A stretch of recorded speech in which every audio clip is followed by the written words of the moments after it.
पुष्पिता पांडा से आया है पहला सवाल। कह रही हैं, सर नमस्ते। रोज़मर्रा की ज़िंदगी में ऐसे तमाम उदाहरण मिलते रहते हैं जो साबित करते हैं कि छल कपट बेईमानी के साथ भी सुख से जिया जा सकता है। मैं पड़ोसी देश पाकिस्तान को देखती हूँ तो पाती हूँ कि उसने हमेशा ही छल कपट बेईमानी झूठ का सहारा लिया है और निश्चिंत रहा है।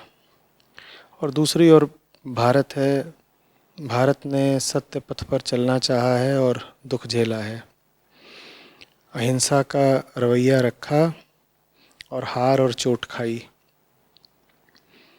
तो फिर मैं कैसे प्रेरित रहूं कि ईमानदारी से जीऊं? पुष्पिता,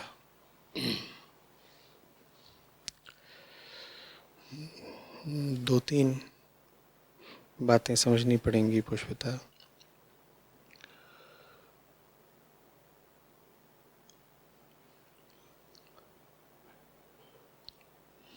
सच का रास्ता आसान होता नहीं, क्योंकि उसमें जाना पड़ता है अपने ही खिलाफ। और झूठ और छल का रास्ता हमेशा आकर्षक लगता है, क्योंकि प्रतीत ये होता है कि उस पर आसानी से सुख सफलता वगैरह मिल जाएंगे। तो हमारे भीतर की पुरानी आदिम अंधेरी वृत्तियां लगातार खींचती रहती हैं झूठ की ओर।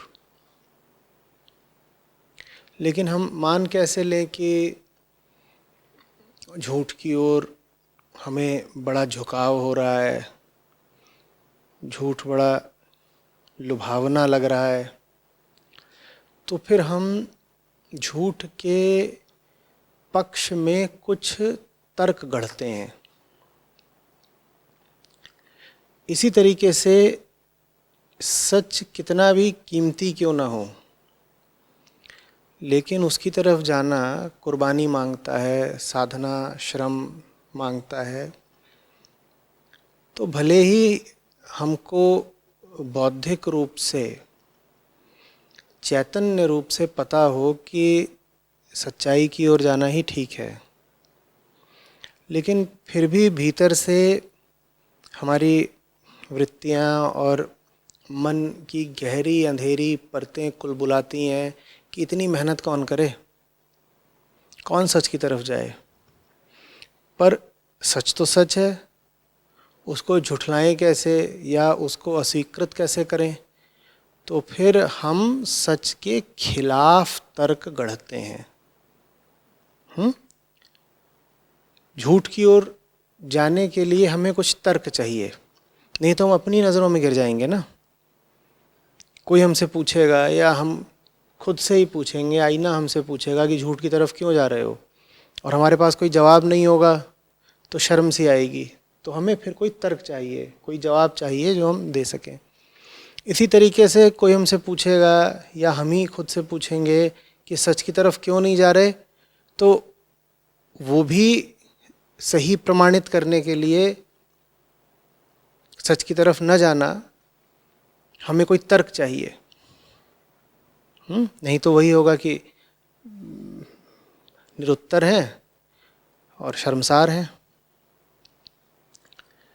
तो हम वो तर्क कैसे गढ़ते हैं? दोनों तरफ के वैसे ही गढ़ते हैं पुष्पिता, जैसे आपने अपने सवाल में गढ़े हैं कि झूठ के रास्ते को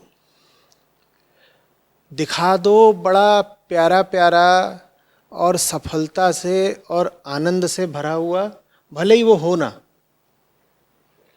और सच के रास्ते को दिखा दो कंटकाकीर्ण और दुख से घिरा हुआ और असफलता से भरा हुआ, भले ही वो हो ना। सुख के साथ वो सारी चीज़ें जोड़ दो जो झूठ से संबंधित हैं, और सच का ताल्लुक बिल्कुल ठोस तरीके से दुख से जोड़ दो, दिखा दो, प्रदर्शित कर दो दूसरों को भी खुद को भी कि देखो झूठ पर जो लोग चलते हैं वो सब मौज मना रहे हैं, वही सफल हैं, उन्हीं के पास ताकत है, सत्ता है, वही अग्रणी है सब। और दिखा दो कि जो लोग सच के रास्ते पर चल रहे हैं उनकी तो दुर्गति है, बुरे हाल है। और ये दोनों तर्क दिखा करके खुद को ही साबित कर दो कि साहब झूठ के रास्ते पर चलना ही सही है। भाई जैसे तुम्हारा समोसा जलेबी खाने का मन हो, तुम कैसे खुद को जायज़ ठहराओगे समोसा जलेबी खाना? तो तुम किसी घटिया अखबार में छपी किसी घटिया लेखक की कोई झूठी कहानी ले आओगे जिसमें कहा गया होगा कि समोसा और जलेबी खाने से शरीर को तमाम पोषक तत्वों की आपूर्ति होती है। तुमको भी पता है कि वो कहानी, वो लेख, रिपोर्ट बिल्कुल झूठा है, 2 टकिया कोई अखबार, और ऐसे ही कोई सड़क छाप लेखक जो व्यर्थ ही अपने नाम के साथ डॉक्टर लगाता है। आजकल तो डॉक्टर लगाना बहुत आसान हो गया है ना, कहीं से इधर से उधर से अफ्रीका से कोई डिग्री ले आ लो, अपने नाम के साथ डॉक्टर लगा लो और कुछ भी बेहूदी बात प्रचारित करने लगो। बात जितनी बेहूदी होगी उतनी ज़्यादा चलेगी, क्योंकि दुनिया में बेहूदे ही लोग ज़्यादा हैं, तो बेहूदी बात को तुरंत ग्रहण कर लेते हैं। तो ऐसे ही कोई बेहूदे डॉक्टर साहब ने लेख डाल दिया, और लेख क्या डाला उन्होंने, पहले बताया जाता था कि भाई समोसा कचौड़ी जलेबी खाने से बदहज़मी हो जाती है, या अगर तुम घटिया दुकान से खा रहे हो ये सारी चीज़ें तो तुम्हें बैक्टीरिया वगैरह भी लग सकते हैं। तो उन्होंने अपना एक घटिया लेख लिखा जिसमें उन्होंने कहा कि बदहज़मी जैसी कोई बीमारी होती ही नहीं, ये तो अंतर्राष्ट्रीय शक्तियों की काली साजिश है।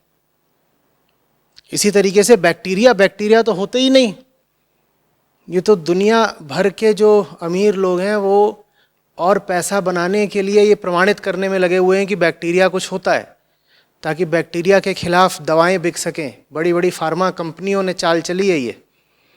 और आप ये लेख ला करके दिखाओगे कि देखो समोसा कचौड़ी में कोई बुराई नहीं और उनसे कोई नुकसान नहीं, और लेख में आगे ये भी लिखा हुआ है कि समोसे से ज़्यादा विटामिन तो कहीं पाए ही नहीं जाते, और जलेबी वो तो हर तरीके के प्रोटीन्स का और मिनरल्स का भंडार होती है। तुम दिल ही दिल में जानते हो सारी बातें झूठी हैं, पर ये झूठ इतना चटपटा है, इतना मीठा है, समोसा है, जलेबी है, कि तुम्हें इस झूठ को स्वीकार करना ही पड़ेगा। तो तुम कहीं से लेख उठा करके ले आए ये दर्शाने के लिए कि जिधर को हम जा रहे हैं वो चीज़ गलत नहीं है। इसी तरीके से तुम्हारे सामने उबला हुआ खाना लाकर रख दिया गया। अब तुम्हें पता है कि वो जो खाना है वो तुम्हारे लिए ज़रूरी है। कुछ दिन पहले तुम बीमार थे और चिकित्सक ने बोला हुआ है कि साहब आपको तो उबला हुआ खाना खाना है। तो कैसे कह दो कि मुझे नहीं खाना है? तुम कोई बहाना ढूंढोगे, कोई झूठा तर्क ढूंढोगे। क्या बहाना ढूंढोगे? तुम्हारे सामने वो एक कटोरे में लाकर रख दिया गया उबला हुआ खाना, तो तुम उसको गौर से देखोगे, वो काला काला क्या दिख रहा है, वो काला काला क्या दिख रहा है, क्या है, क्या है? कीड़ा, कीड़ा है, बरसाती कीड़ा है, छोटा सा कीड़ा है। तुम्हारी माता जी तुम्हारे लिए वो सब उबाल के लाई हो, कहेंगे कीड़ा नहीं है, जीरा है, जीरा है, खा ले। अरे जीरा है ही नहीं, कीड़ा है। तो और पास जाके देखेंगे, कहेंगे अरे ये तो जीरा भी नहीं है, तो राई है, खा ले। नहीं, खाना ही नहीं है। कहेंगे अच्छा ये मैं हटाए देती हूँ, अब खा ले, अब तो इसमें कुछ बचा नहीं। नहीं नहीं नहीं, उसके भीतर का सारा तत्व निकल करके उसमें फैल गया है। और वो महान डॉक्टर हैं वही जिन्होंने बताया था कि बैक्टीरिया तो कुछ होता ही नहीं। उन्होंने ही ये भी बताया हुआ है कि अगर जरा सा भी कोई कीड़ा तुम्हारी सब्जी में स्पर्श कर गया है तो वो कीड़ी जो सब्जी है वो कोबरा के जहर से भी ज्यादा जहरीली हो गई है, वो पोटेशियम साइनाइड बन चुकी है। जुबान पे रखना तो छोड़ दो, तुमने उसे उंगली पर भी रखा तो तत्काल मर जाओगे। तो अब ये तुम बहाना बना रहे हो ताकि तुम उस उबली सब्जी से बच सको। बुरे लोगों और अच्छे लोगों को लेकर भी हम अमूमन ऐसे ही बहाने बनाते हैं। बुरा होने की हमारी दिली ख्वाहिश है, तो इसीलिए बुरे लोगों को हम देखकर कहते हैं सफल तो वही है ना, आगे तो वही चल रहे हैं ना, सुखी तो वही है ना। वो कितने सुखी हैं तुम्हें कैसे पता? तुम्हें कैसे पता वो कितने सुखी हैं? तुमने जांच पड़ताल करी? आपने पाकिस्तान का उल्लेख किया है कि पाकिस्तान ने सब तरह के दंड फंद करे, छल कपट करा, लेकिन देखिए कितना निश्चिंत है, कितना आगे। कैसे आगे, मुझे बताइएगा। पाकिस्तान को आगे दर्शाने की जो आपकी कोशिश है, कहीं वो पाकिस्तान जैसा ही बन जाने की कोशिश तो नहीं है? प्रति व्यक्ति आय पाकिस्तान की आज भारत की लगभग आधी है। भारत का औसत आदमी जितना कमाता है, पाकिस्तान का औसत आदमी उससे लगभग आधा कमाता है। और ये तब जबकि आज़ादी के समय पाकिस्तानियों की प्रति व्यक्ति आय भारतीयों से ज़्यादा हुआ करती थी। भाई, उनकी जो आबादी है उसकी तुलना में उनका क्षेत्रफल बहुत बड़ा है, तो जनसंख्या का जो घनत्व है वो कम है। समझ में आ रही बात? व्यापार करने की सुविधा वहाँ भारत की अपेक्षा बहुत कम है। इसी कारण वहाँ का जो कॉरपोरेट सेक्टर है वो विकसित नहीं होने पाया। Ease of doing business rankings को ज़रा खोल कर देखिए।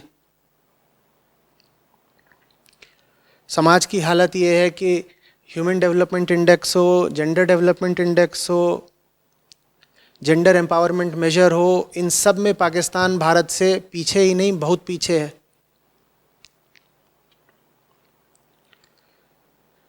प्रति व्यक्ति बिजली का उत्पादन पाकिस्तान भारत से बहुत पीछे है। और मैं प्रति व्यक्ति आंकड़ों की बात कर रहा हूँ ताकि आप ये ना कह दें कि भारत जनसंख्या में पाकिस्तान से 6.5-7 गुना बड़ा है, इसीलिए तो यहाँ पर चीज़ों का उत्पादन ज़्यादा होता है। नहीं, मैं प्रति व्यक्ति उत्पादन की बात कर रहा हूँ। हर तरह का इंफ्रास्ट्रक्चर भारत में पाकिस्तान की अपेक्षा बहुत बेहतर है। मेडिकल सुविधाएं भारत में पाकिस्तान की अपेक्षा बहुत बेहतर हैं। यहाँ तक कि साक्षरता दर भी भारत में पाकिस्तान की अपेक्षा ज़्यादा ही है। बात समझ में आ रही है? खेलों को भी ले लीजिए, एक दो खेल छोड़ दीजिए, क्रिकेट और हॉकी, तो पाकिस्तान बाकी सब खेलों में भारत के मुकाबले कहीं ठहरता नहीं। ये अलग बात है कि खबरें ज़्यादा इन्हीं दो खेलों की आती हैं तो हमें लगता है कि पाकिस्तान हमें टक्कर दे रहा है। वो टक्कर भी अब कहाँ दे पा रहा है, चाहे क्रिकेट हो चाहे हॉकी हो, रैंकिंग्स में पाकिस्तान हमसे पीछे ही रहता है अधिकांशतः। यहाँ तक कि स्क्वॉश जैसे खेल में भी, जिसमें 20-25 साल पहले तक पाकिस्तान के खिलाड़ी शीर्ष पर हुआ करते थे, आज बमुश्किल 1 या 2 पाकिस्तानी होंगे शीर्ष 50 में। और उन्हीं टॉप 50 में भारत के 2 या 4 खिलाड़ी मौजूद रहते हैं, स्क्वॉश में भी, जहाँ पाकिस्तान कभी राज किया करता था।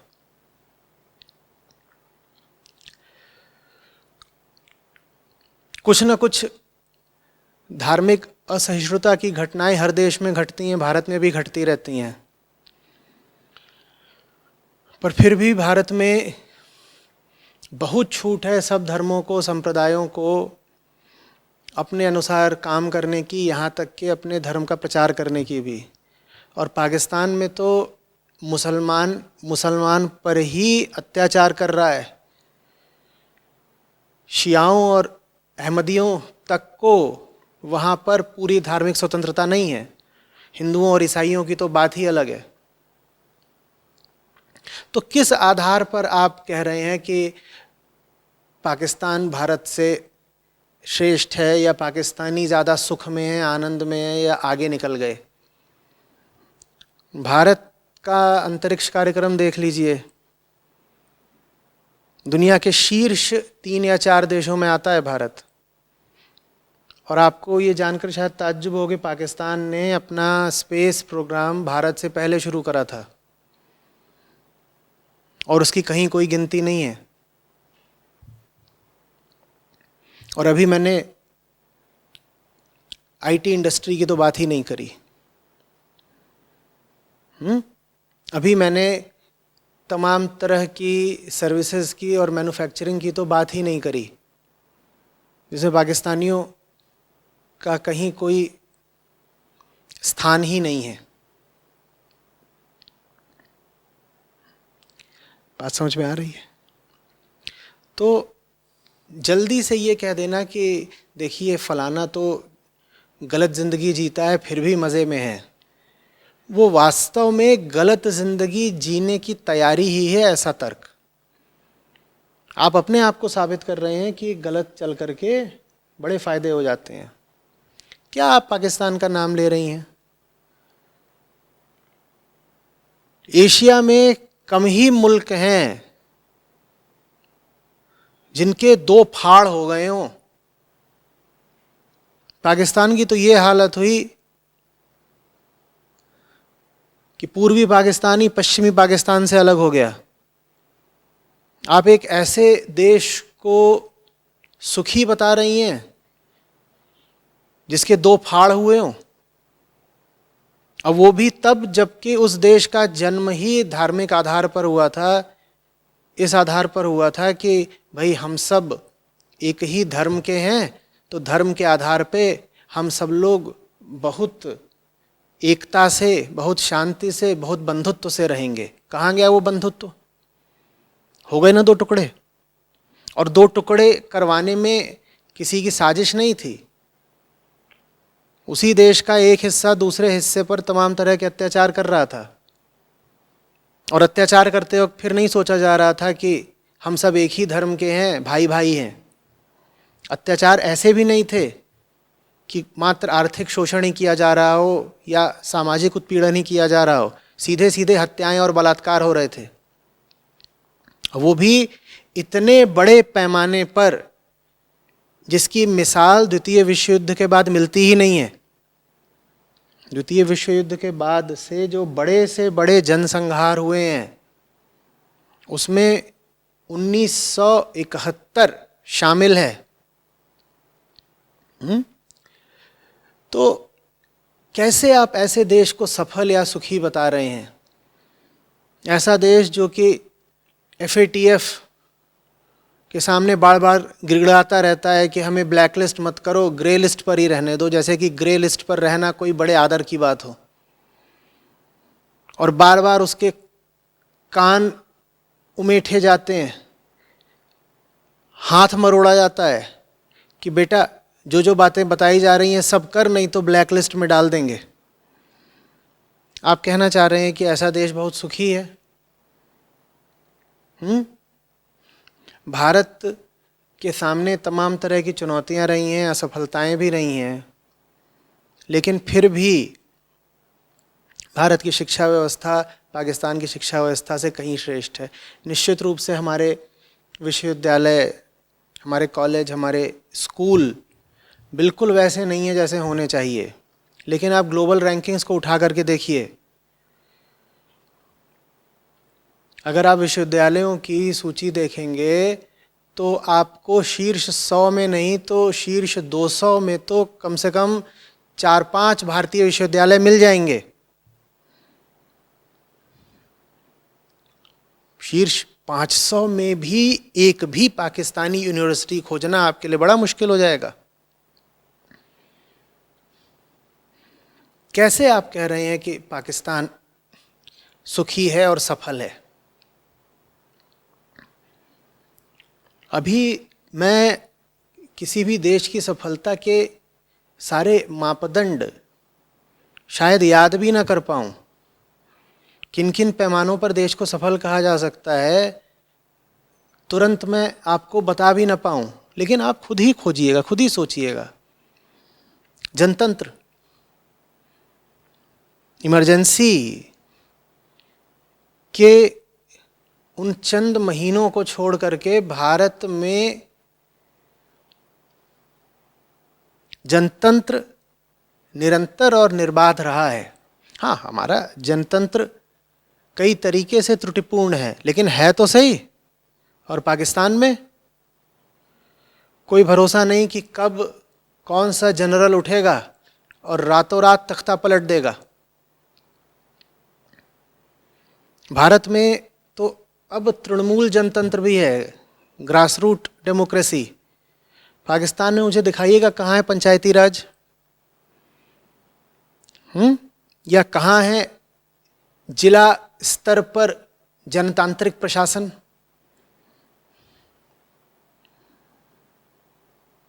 समझ में आ रही बात? और भी बहुत सारे पैमाने निकल आएंगे, मैं अभी सब याद भी नहीं कर पा रहा हूं। सिर्फ 7 ही गुने का अंतर है ना दोनों देशों की आबादियों में। तो दोनों देशों के जो निर्यात हैं उनको देख लीजिए, एक्सपोर्ट्स, उनमें कितने गुने का अंतर है। दोनों देशों का जो विदेशी मुद्रा भंडार है, फॉरेन एक्सचेंज रिजर्व, उसको देख लीजिए, उसमें कितने गुने का अंतर है।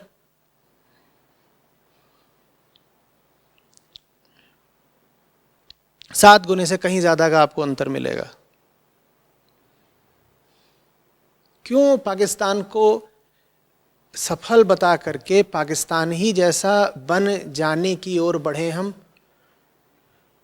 ठीक है, भारत में 1000 दोष हैं, लेकिन जो दोष नहीं हैं उनकी कल्पना क्यों करें भाई?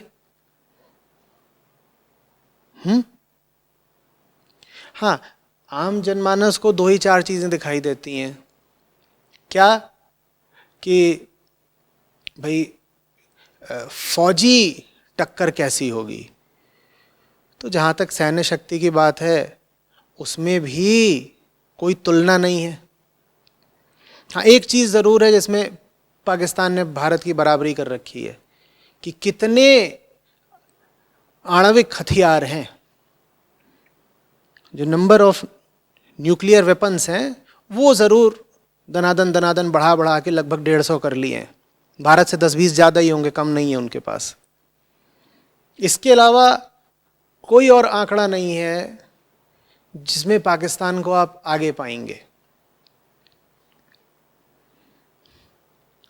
यहाँ तक कि पर्यावरण संरक्षण में भी भारत पाकिस्तान से आगे है। फॉरेस्ट कवर भारत का पाकिस्तान से बेहतर है। भारत का राष्ट्रीय पशु है क्या? बाघ। वो जब विलुप्ति की तरफ बढ़ने लगा तो भारत ने बहुत जोर लगा करके सेव द टाइगर कैंपेन चलाया और बाघों की संख्या में बढ़िया इजाफा भी हुआ। अभी भी बहुत ज़्यादा नहीं है, लेकिन पहले जितनी आपात स्थिति नहीं है जितनी आज से 5-7 साल पहले थी। और पाकिस्तान का राष्ट्रीय पशु क्या है ज़रा पता करिएगा और देखिएगा कि उसकी क्या हालत है। और उसकी तो वो एक तरह का बकरा है, और उसकी जो हालत है वो तो जो है सो है। अभी एक अमेरिकन ने पैसे दिए, हाँ, ट्रॉफी हंटर, शिकारी ट्रॉफी हंटर, उसने पैसे दिए करीब $1,00,000। बोला मुझे मारना है इसको, और पाकिस्तान की सरकार ने कहा इतने डॉलर दे रहे हो तो मार लो। और ये उनका राष्ट्रीय पशु है और ये विलुप्ति के कगार पर खड़ा हुआ है। भारत ऐसा तो नहीं है ना। इसी तरीके से कोई चिड़िया है, अब उसका नाम मुझे नहीं पता, आप लोग देख लीजिएगा, पर अरब से प्रिंस लोग आते हैं, राजकुमार, शेख, वो कहते हैं हमें तो यही मारनी है और हम पैसे देंगे। और पाकिस्तान के हाथ में वो कटोरा हमेशा रहता है, वो कहता है हाँ पैसे दे दो, यहाँ तुम्हें जो मारना है मार लो, जो जानवर मारना है मार लो। और आप कह रहे हैं कि पाकिस्तान छल कपट करके बड़ा सुखी रहा है। किस तरह से सुखी रहा है बताइए तो।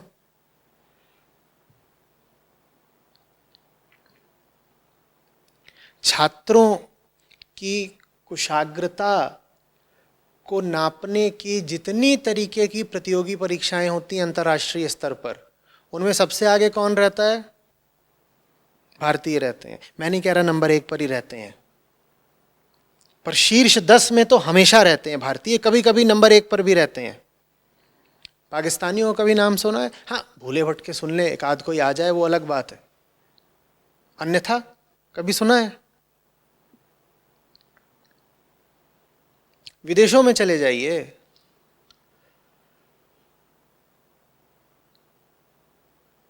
अमेरिका अगर आप जाएंगे तो वहां पर यहूदियों के बाद जो सबसे सफल और संपन्न समुदाय है, वो भारतीयों का है।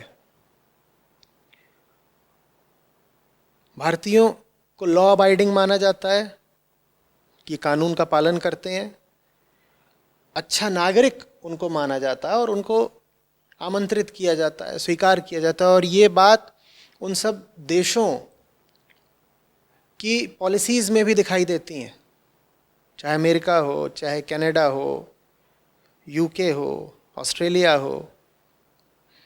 और पाकिस्तानियों का क्या हाल रहता है जी? ये हाल रहता है कि बहुत दफ़े ऐसा होगा कि आपको एक आम पाकिस्तानी अगर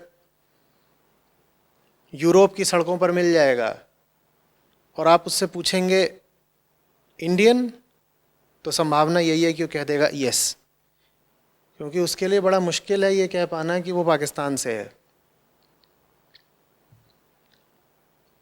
कहीं पर अभी मैं रिपोर्ट पढ़ रहा था या कोई मुझे बता रहा था कि लंदन के जितने इंडियन रेस्टोरेंट हैं, उसमें से बहुत सारे पाकिस्तानी के हैं, चला रहे हैं, क्योंकि वो लिख ही नहीं सकते हैं कि हाँ पाकिस्तानी खाना, कोई घुसेगा ही नहीं अंदर। कहीं घुसे और वो बिरयानी में ही बम फोड़ दे, क्या भरोसा। तो स्वीकृति पाने का वहाँ भी उनके पास तरीका यही रहता है कि अपने आप को इंडियन बताओ।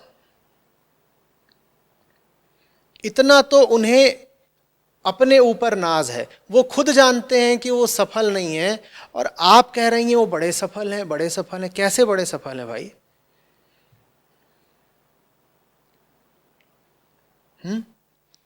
वैश्विक आतंकवाद का केंद्र कौन सा देश है?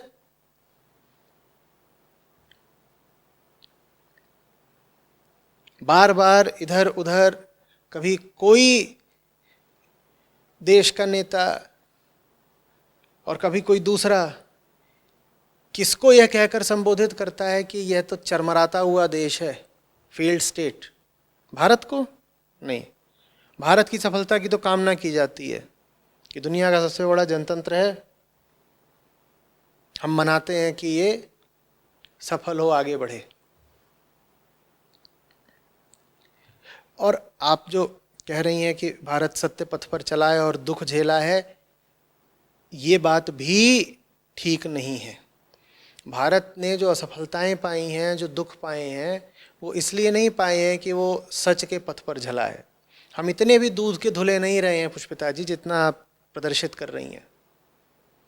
तमाम खामियां, खोटें, ऐब हम में रहे हैं और उन्हीं के कारण हमें जो असफलताएं मिली हैं वो मिली हैं।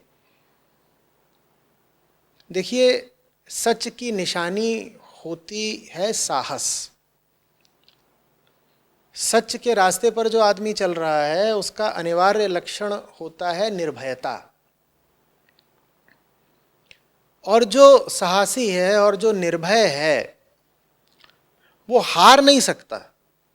अगर आप बात कर रही हैं तमाम युद्ध में मिली हारों की, तो वो हारें इसलिए नहीं मिली हैं कि भारतीय सब जन सच्चाई के रास्ते पर चलते थे। वो हारें इसलिए मिली हैं क्योंकि हम सच्चाई के रास्ते से विमुख हो गए थे। ये नाता तो आप जोड़ ही मत दीजिएगा कि जो सच्चा होता है वो कमज़ोर हो जाता है और हारने लग जाता है। बिल्कुल झूठी और बिल्कुल गलत बात है ये बात कोई भी अपने मन में ज़रा भी न रखे।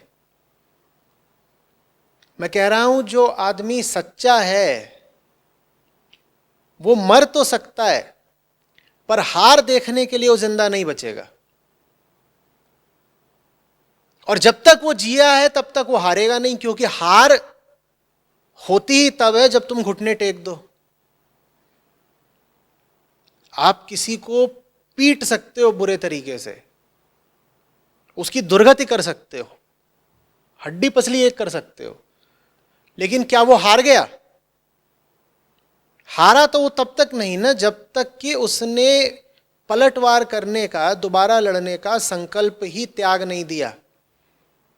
आपने किसी को बिल्कुल भुरता बना डाला, ऐसी उसकी पिटाई करी, किसी भी तरीके से, सामरिक तरीके से, आर्थिक तरीके से, कैसे भी। लेकिन अगर अभी उसमें जज्बा बाकी है, वो कह रहा है कि मैं पलटूंगा, मैं दोबारा उठूंगा, तो अभी वो हारा है क्या? अभी तो लड़ाई बाकी है, अभी तो अगला राउंड आएगा। तो हार सच्चे आदमी की कभी हो ही नहीं सकती। भारतीयों की अगर हार हुई है तो सच्चाई में कोई कमी रह गई होगी।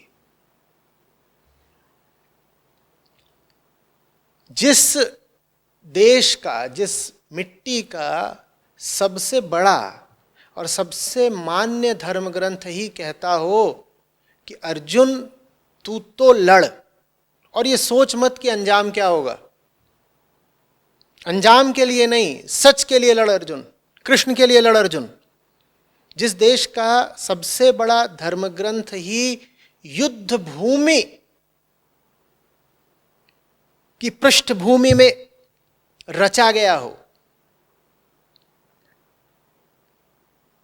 वो देश हार कैसे सकता है? और अगर हारा तो इसका मतलब उस देश ने गीता भुला दी थी। तो ये मत कहिए कि अरे हम तो बड़े सच्चे लोग थे, हम तो धर्म की और कृष्णों की और ऋषियों की सीख पर चलते रहे, हम तब भी हार गए। इसका मतलब कौन नाकामयाब है? इसका मतलब कि साहब कृष्ण में ही कोई खोट है, धर्म में ही कोई खोट है, सच में ही कोई खोट है। नहीं नहीं नहीं नहीं नहीं, कुतर्क मत करिए। न सच में खोट है, न कृष्ण में खोट है, न धर्म में खोट है। खोट हम में है जो हमने उनकी सीख का पालन नहीं करा। अगर हम हारे हैं तो इसलिए नहीं कि हम उनकी सीख पर चलते थे, अगर हम हारे हैं तो इसलिए क्योंकि हम उनकी सीख पर बहुत बहुत कम चलते थे। ये तो हमने जबरदस्त कुतर्क कर दिया। तुम किसी की सीख का पालन ना करो और हार जाओ, या किसी की सीख का बस आंशिक पालन करो और हार जाओ, और कहो कि साहब मैंने आपकी सीख 50% तो मानी थी ना, देखिए मैं तब भी हार गया। तो तुम इस बात को छुपा रहे हो कि तुमने उसकी सीख सिर्फ 50% मानी थी और 50% नहीं मानी थी। और सच का रास्ता ऐसा नहीं होता है कि उस पर आप 30, 40, 50, 70% चल करके जीत जाएंगे। सच के रास्ते पर तो पूर्ण समर्पण चाहिए, निष्ठा पूरी, 100% चाहिए। 100% नहीं है तो हार मिलेगी। ये भी हो सकता है कि 98, 99% पर भी आपको हार झेलनी पड़े। दोष आपका ही होगा, सच का नहीं। और कायरता को और भगोड़ेपन को और दब्बूपन को तो आप कभी जोड़ ही मत लीजिएगा सच के साथ। सच्चा आदमी विवेकपूर्ण होता है, उसकी बुद्धि बड़ी तीक्ष्ण हो जाती है, जबरदस्त तरीके से सोचता है। वो दुश्मन को हराने के लिए या सत्य की स्थापना के लिए वो जैसा विचार कर सकता है और जैसी चतुर चाल चल सकता है, वैसा अधार्मिक आदमी चल ही नहीं सकता। ब्रह्म विद्या के बारे में कहते ही यही है कि ब्रह्म विद्या ऐसी विद्या है कि इसके बाद बाकी सब विद्याएं आसान लगने लगती हैं। जो ब्रह्म विद्या में पारंगत हो गया वो दुनिया की बाकी सब विद्याओं में पारंगत हो जाएगा। इसी तरीके से जो सत्य के प्रति निष्ठापूर्ण हो गया, जो धर्म में निष्णात हो गया, उसका विचार जबरदस्त रूप से पैना हो जाता है। आप उसको हरा नहीं सकते, न तर्क में, न ज्ञान में, न विज्ञान में, न युद्ध में। सच के साथ हमने दो चार बड़े दुर्भाग्यपूर्ण चित्र जोड़ दिए हैं। हमने छवि ऐसी बना ली है कि सच्चा आदमी कैसा होता है? अच्छा होता है पर बेवकूफ सा होता है, समझदार नहीं होता, दुनियादारी नहीं जानता। और उसको एक झापड़ लगा दो तो हे करके खींच निपोरेगा और पीछे हो जाएगा। ठसक नहीं होती, छाती चौड़ी करके वो लड़ नहीं जाएगा। वो कहेगा अरे कोई बात नहीं, गाल पर ही तुम्हारा है और गाल तो मिथ्या है, देह तो मैं हूं नहीं। वो इस तरह की कुछ बातें बोलेगा और आप उसे जितना दबाएंगे वो दबता जाएगा। और कैसा होता है सच्चा आदमी? ये जो हमारी प्रचलित छवि बन गई है आजकल सच की, मैं बता रहा हूं आपको कि और कैसा होता है सच्चा आदमी? दुनियादारी कोई समझ नहीं रखता, उसको आसानी से बेवकूफ़ बना सकते हो। और कैसा होता है? शारीरिक रूप से दुर्बल होता है, ऐसे ही दुबला पतला सा है, उसको ऐसे शू कर दो तो भाग जाएगा। और हाँ, भागते हुए भी उसको रंच मात्र भी न क्रोध आएगा न शर्म आएगी। क्रोध तो उसमें होता ही नहीं, धार्मिक आदमी है, उसको कभी आक्रोश उठता ही नहीं। इस तरह की हमने छवियां बना रखी हैं। नतीजा ये निकला है कि हमने सच का संबंध अनिवार्य रूप से दुर्बलता से जोड़ दिया है, जबकि सच का सीधा सीधा संबंध शक्ति से है, ताकत से है। और जो कोई अशक्त है, दुर्बल है, वो ये साफ समझ ले कि वो सच के साथ नहीं है, चाहे वो कोई व्यक्ति हो चाहे कोई देश हो। और देश क्या है? जहां की व्यक्ति दुर्बल हो वो देश बली हो सकता है क्या? समझ में आ रही है बात? ये भी झूठ की बहुत बड़ी साजिश है कि एकदम किसी गिरे पड़े दब्बू मूर्ख कमजोर आदमी को खड़ा कर दो, ऐसे वो खड़ा भी नहीं हो पा रहा, उसको ऐसे टांग के खड़ा करना पड़ता, उसको छोड़ दो तो वो बिखर जाएगा। तो ऐसे उसको खड़ा कर दो और बोलो ये देखो ये बहुत सच्चा आदमी है। और जो सच्चा आदमी हो, जैसे उसको तुमने टांग रखा है, वो उसने 2-4 श्लोक बोल दिया और कुछ भली भली नैतिकता की बातें बोल दी। भाई साहब, धर्म का, सच का कोई संबंध सामान्यतया प्रचलित नैतिकता से नहीं है। सामान्यतया प्रचलित जो नैतिकता होती है वो तो हमारे मन के सामाजिक संस्कार होते हैं, और धर्म का वास्तविक अर्थ है मन पर संस्कारों की जितनी परतें चढ़ी हों उन सब को धो देना, मिटा देना। धर्म आपको सब तरह की नैतिकता से आजाद कर देता है, धर्म आपको आत्मिकता दे देता है, और वो आत्मिकता ही सच्ची नैतिकता होती है। तो आप दुश्मन का सामना ना कर पाए या आवश्यकता पड़ने पर भी दुश्मन को मृत्युदंड न दे पाए, ये कह करके कि मैं तो भला आदमी हूं, मैं तो नैतिक आदमी हूं, I am a moral man, तो आप धार्मिक नहीं हैं, आप सिर्फ बेवकूफ हैं। कृष्ण अर्जुन से मृत्युदंड नहीं दिलवा रहे हैं क्या? पूरी एक सेना को ही। और भीम कमजोर पड़ रहे थे थोड़ा, उनसे मृत्युदंड दिया नहीं जा रहा था, तो कृष्ण ने मामला ही अपने हाथ में ले लिया। बोले ये नहीं मार पा रहा तो मैं ही बता देता हूं, अरे नीचे मार, नीचे। भले ही वो युद्ध के नियमों के खिलाफ हो, भले ही उससे नैतिकता टूटती हो, ये खड़े हैं बगल में बलराम, ये नाराज होंगे, कोई बात नहीं, देखा जाएगा, तू तोड़ दे। सच से बड़ी कोई नैतिकता नहीं होती, तोड़ दे दुर्योधन की जांग अभी। ये कृष्ण कह रहे हैं। अगर भारत नैतिकता के पचड़ों में इतना फंस गया कि नैतिकता के कारण हारने लग गया, तो वो नैतिकता झूठी है, उसका धर्म से क्या लेना देना।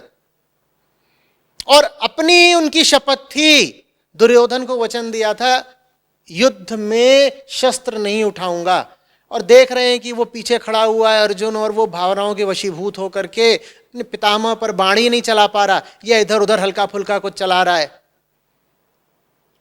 तो बोले वचन गया भाड़ में, कोई वचन सच से बड़ा नहीं होता। दिया होगा मैंने दुर्योधन को वचन कि युद्ध में शस्त्र नहीं उठाऊंगा। मैंने ही वचन दिया था ना, मेरा वचन मुझसे बड़ा नहीं हो गया, अभी तोड़ रहा हूं अपना वचन। कूद पड़े रथ से, उठा लिया, एक पहिया पड़ा हुआ था, और दौड़ पड़े भीष्म की ओर की, मैं ही इनको मारे देता हूं, अर्जुन तो कुछ कर नहीं पाएगा, ये तो बिल्कुल कापुरुष हुआ पड़ा है। फिर अर्जुन घबराया, कुछ चेतना जगी, पीछे से आकर के पकड़ा, रहे नहीं नहीं नहीं नहीं आप ये ना करें, मैं ही लड़ लूंगा। तुम्हें क्या लगता है वो इस योजना से आगे बढ़े थे कि अर्जुन पीछे से आ ही जाएगा? अर्जुन नहीं आता पीछे से, तो उन्होंने खुद ही काम तमाम कर दिया होता।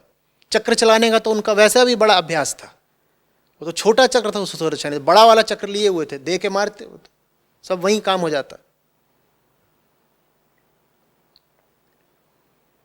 तो अगर आप झूठे नैतिकता के पचड़ों में फंसते रहे हैं, आप तथाकथित भले आदमी हैं, और इस भलाई के कारण आपको जिंदगी में असफलता दर असफलता मिली है, तो कृपा करके ये ना बोलें कि आपको असफलता आपके सच के कारण मिली। आपको आपकी असफलता आपके संस्कारों के कारण मिली है। सच में और संस्कारों में अंतर होता है।